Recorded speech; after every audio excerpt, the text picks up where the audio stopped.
Bonjour à toi, bienvenue pour une nouvelle capsule. C'est une joie de te retrouver. Aujourd'hui, je viens de parler de quelqu'un de particulier, de Sainte Marie de l'Incarnation, parce que c'est une de nos fondatrices de l'Église canadienne. On la fête le 30 avril, jeudi le 30 avril.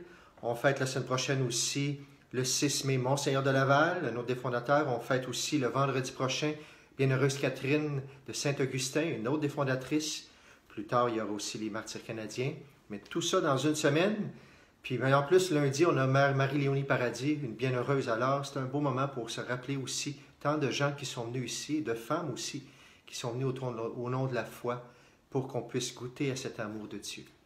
Je te raconte un petit peu, je te parle un petit peu d'elle. Tu vois un petit peu la photo au loin ici. Marie Guyard, née en 1599 à Tours, en France. À 7 ans, et déjà, elle a un songe. Le Seigneur lui demande d'être à elle. Et elle répond « oui ». Elle va continuer à grandir, mais à 17 ans, on peut se demander comment ça se fait. Elle va se marier avec Claude Martin. Pourquoi? Pour se soumettre à la volonté de ses parents. En ses parents, elle voit la volonté de Dieu. Elle se marie à ce moment-là. Mais ça ne va pas durer longtemps. À 19 ans, son mari va mourir, elle devient veuve, elle a un fils de 6 mois qui s'appelle Claude aussi. Puis, elle a une faillite, la faillite sur le dos du commerce de soie de son mari, mais c'est une bonne administratrice. Déjà, elle va réussir à liquider tout cela. Elle va retourner chez son père. Là, ce que je te fais, c'est un survol rapide. Là. Je ne vais pas en profondeur. Déjà, toute jeune, elle a des grâces particulières, des grâces mystiques. Puis en même temps, autant elle est mystique, autant elle a un grand, grand attrait pour les pauvres. Elle est très concrète. Son beau-père lui confie la direction de son entreprise de transports commerciaux. Elle grandit. À 32 ans, toujours attirée par Dieu, elle entre au monastère des Ursulines, qui s'occupe des jeunes, bien sûr, de l'éducation. Elle prend le nom, justement à ce moment-là, de Marie de l'Incarnation. Elle laisse la garde de son fils, qui a 12 ans, à sa sœur, qui va bien s'en occuper. 1639. Elle a près de 40 ans. Elle s'embarque, elle est interpellée à embarquer pour le Canada avec quelques autres religieuses, puis avec Madame de la Pelletrie, une dame riche qui met sa fortune au service de la Nouvelle-France. Dès qu'elles arrivent, j'ai une image toute simple ici, que vous avez peut-être déjà vue sur Internet, avec d'autres religieuses et tout ça, elle embrasse la terre du Canada. C'est là qu'elle veut apporter Jésus, bien sûr. Et elle consent se séparer, ce consent, c'est difficile, ce sacrifice-là, séparer de son fils qui a à ce moment-là 20 ans. Mais elle va même le rallier à son projet. Elle part le cœur plus en paix, bien sûr, à ce moment-là. Elle dit qu'elle veut faire le tour du monde pour y chercher toutes les âmes rachetées du sang précieux de son divin époux Jésus. Elle construit un couvent de pierre pour les Ursulines, qui doivent faire l'éducation des petites Indiennes et des petites Françaises, qui partagent le même gîte et la même table. Ça, c'est très beau déjà. Elle accueille justement toutes sortes de monde à sa table, des Hurons, des Algonquins. Elle les encourage à être apôtres dans leur nation, mais aussi des Blancs, des dames, des gouverneurs, des notables et même des Indiens qui sont dans le besoin. Elle les accueille tous à sa table. Elle nous laisse des grands écrits de ses états de raison et de grâce, des instructions pour ses novices. Elle traduit le catéchisme et des prières en algonquin. Elle est très incarnée, Marie de l'Incarnation. On la surnomme la Thérèse de la Nouvelle-France à cause de la qualité mystique de ce qu'elle écrit. Elle va mourir justement le 30 avril 1672. Elle est béatifiée en 1980 et elle est canonisée il y a 6 ans, en 2014. Dès sa jeunesse, oui, elle a des moments mystiques, mais elle a aussi une compassion pour les pauvres. Elle veut tout donner d'elle-même. Elle disait pour les pauvres, « Je ne saurais dire combien je les aimais. Et le ressentiment que j'avais quand on leur refusait la charité m'était fort sensible. On disait qu'elle était née pour faire la charité. Elle avait beaucoup à faire. Elle priait, « Jésus, mon amour, il n'y a pas moyen que je fasse toute chose, mais faites-le pour moi. » Elle entretient justement une relation amoureuse avec Dieu, confiante, pleine de fidélité, pleine de générosité. Elle aimait aussi beaucoup la Vierge Marie. On arrive au mois de mai, le lendemain, le mois de Marie. Je la sentais sans la voir auprès de moi, m'accompagnant partout dans les allées et venues qu'il me convenait faire dans le bâtiment. Je termine maintenant avec ce merveilleux chant de Robert Lebel. Merci Robert pour ce chant, inspiré des écrits de Marie de l'Incarnation. Elle a beaucoup écrit, comme on disait. En ce pays qui est le mien, je voudrais tant porter ton nom. Prions-le maintenant ensemble. Vous pouvez facilement trouver les paroles sur Internet si vous le voulez. Le chant nous redit tout son amour pour Dieu, tout son désir aussi pour Dieu, désir de charité, d'amour des petits, des pauvres, des Amérindiens bien sûr.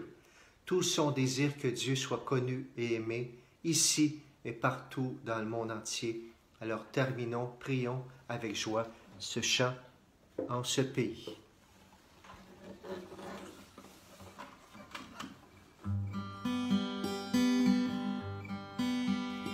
Au centre de mon âme, il est un air si doux, comme une douce flamme, un tendre rendez-vous, comme un parfum suave qui vient je ne sais d'où, un chant de mariage appelant les époux.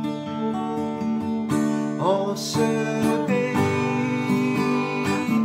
qui est le mien, je voudrais tant porter ton nom. En ce pays qui est le mien, je voudrais tant porter ton nom. Et mon cœur se le pose quand il se perd en toi, ne cherchant d'autre chose que de goûter ta joie. Pour moi, ni la topaze, ni l'or non plus d'éclat, ni même ces extases qui jalonnent mes gloires. Et c'est bien toi que j'aime quand j'aime ces enfants, leur détresse inhumaine m'atteint en te blessant. Qu'elle soit blanche ou indienne, qu'importe elle est ton sang qui coule dans leurs veines et souffre en même temps. En ce pays qui est le mien, je voudrais tant porter ton nom. En ce pays qui est le mien, je voudrais tant porter ton nom. Ouvrier d'évangile, inlassable semeur, comme il est difficile d'être le grain qui meurt.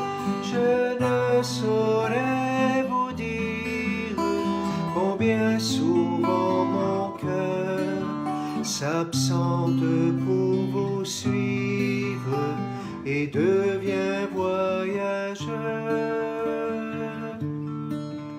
Mon âme sans frontières élargit sa maison depuis ce coin de terre jusqu'aux quatre horizons, comme voix de tonnerre qui roule sur les monts. Mes œuvres et ma prière sont l'écho de ton nom. Ensemble, en ce pays qui est le mien, je voudrais tant porter ton nom. En ce pays qui est est le mien. Je voudrais tant porter ton nom.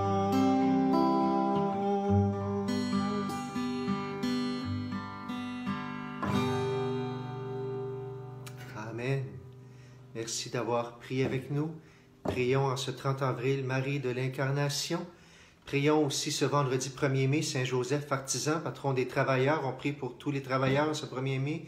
Et ce 1er mai, à la demande du pape, les évêques du Canada et des États-Unis vont consacrer tout leur pays, bien sûr, en ce temps de pandémie, à la Vierge Marie pour qu'elle prie pour nous. Alors, il y aura sûrement d'autres détails à venir sur Internet pour cette journée spéciale de prière avec la Vierge Marie. Et que le Seigneur t'accompagne, que Marie l'Incarnation intercède pour chacun de nous et que le Seigneur nous bénisse. Au nom du Père, du Fils et du Saint-Esprit. Amen. Bonne journée à toi et à très bientôt.